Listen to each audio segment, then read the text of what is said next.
Let's get straight to the drama in the bottom six. Just the one match this afternoon. Kilmarnock started the day in the dreaded playoff place, but they faced Hearts at Tynecastle, which had been a very happy hunting ground for Killie in recent seasons. Commentary from Rob McLean. Hearts have taken 13 points from their last 5 games, and Gary Locke leaves the team alone. Jamie Hamill, back after suspension, is on the bench. Kilmarnock make 4 changes to the team which lost in Dingwall last weekend. Lee Ashcroft is dropped and Manuel Pascali drops into the back 4. Sammy Clingan plays from the start. Pre-match, a minute's silence for Sandy Jardine, who's fondly remembered for his 6.5 years at Hearts.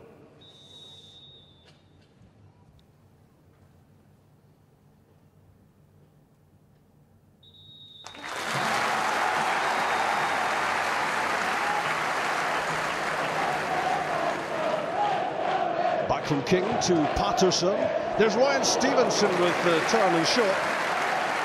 And it's been an impressive start from the home team. They have roared out of the blocks. That's Patterson. For Stevenson.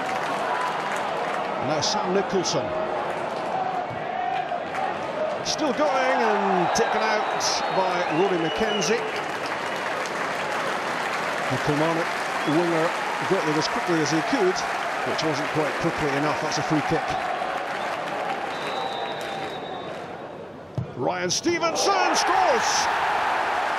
In the 11th minute, it took a deflection on its way through. I think it may have come off Chris Boyd, and it just flashed past Craig Sampson, and Hearts are ahead after 11 minutes.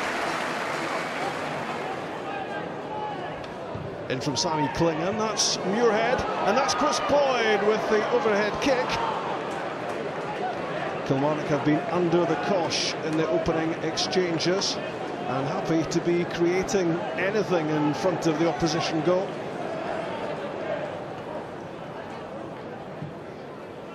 That's McCarthy. And now Nicholson. He's threatening again. Stevenson gets a straight back from Maximenko and makes him pay for his mistake, and it's a double for Ryan Stevenson, and it's a 2-0 lead for Hearts midway through the first half. It's really poor defending that, and back it went through the legs of the Latvian defender, and Sampson beaten again.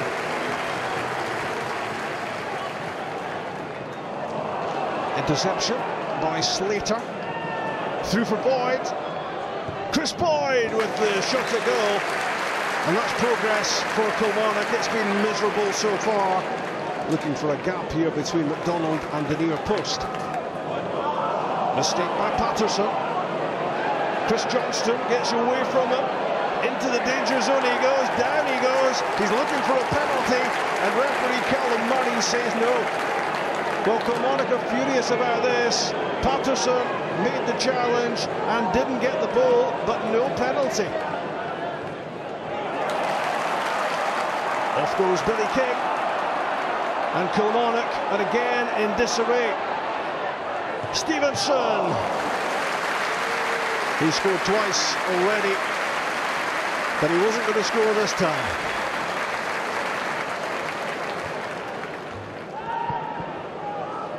Ryan Stevenson running the show. Great ball for Billy King out wide. King hits for the byline, turns it back across, and who is there but Ryan Stevenson to complete a glorious hat-trick right on half-time. Just when Kilmarnock thought things couldn't get any worse, and what a goal that is. Stevenson started the move, charged into the middle, and applied the finishing touch. 3-0. Stevenson gets it back from Nicholson. Ryan Stevenson is within a fraction of his 4th goal. It's a remarkable performance, this, from Stevenson. Crossfield from Stevenson, everything is coming off, and Billy King is in for number 4. 11 minutes into the second half, And it is chaotic Kilmarnock who are being shredded here by Hearts. They are in all sorts of trouble and find themselves now 4-0 down. Patterson. Great ball for Stevenson. They're charging into the middle, and it's Callum Patterson who gets the important touch and makes it 5-0 at Tynecastle. It is becoming ever more humiliating for Kilmarnock. And inside an hour, they are 5-0 down. Well, that was a really poor performance, probably our worst of the season. I don't think our keeper had many saves to make as well, and yet we lose 5-0. Yeah, it was a great performance. No, delighted with the way we started the game. We got on the front foot, and we passed the ball well, and got 5 goals, so I'm delighted. For me, the Hearts boys showed more desire there, and we're fighting for our lives, so that's not good enough. Well, almost unbelievably, Kilmarnock had won their previous 6 matches at Tynecastle, but thumped today by already relegated Hearts, and they are now in serious trouble. But first, credit to Hearts, Michael. You were at Tynecastle this afternoon. Ryan Stevenson with a hat-trick. How impressed were you by your former side? Oh, hugely impressed. You know, as bad as Kilmarnock were today, there was huge credit to be given to Hearts as well. That started off with Ryan's first goal from the free kick. This is poor defending. They need to clear the lines and get on the second balls better, which they failed to do all day. But good finishes from Ryan Stevenson, and that's him that's played that ball there from deep inside his own half. Billy King attacks the fullback really well, and a wee step over, ball into the box, and who's there to finish it? Ryan Stevenson. That's the desire that Alan Johnson's talking about, and Hearts had that in abundance today. Can you put your finger on why Kilmarnock were so poor? I think, right from the off, Hearts got at them, and right from the kick-off, first ball, they turned Kilmarnock and they put them under real pressure, and they got an early goal, and it's amazing. Goals change games, and it gave them the impetus to go and keep that going, and Kilmarnock just never offered any fight at all.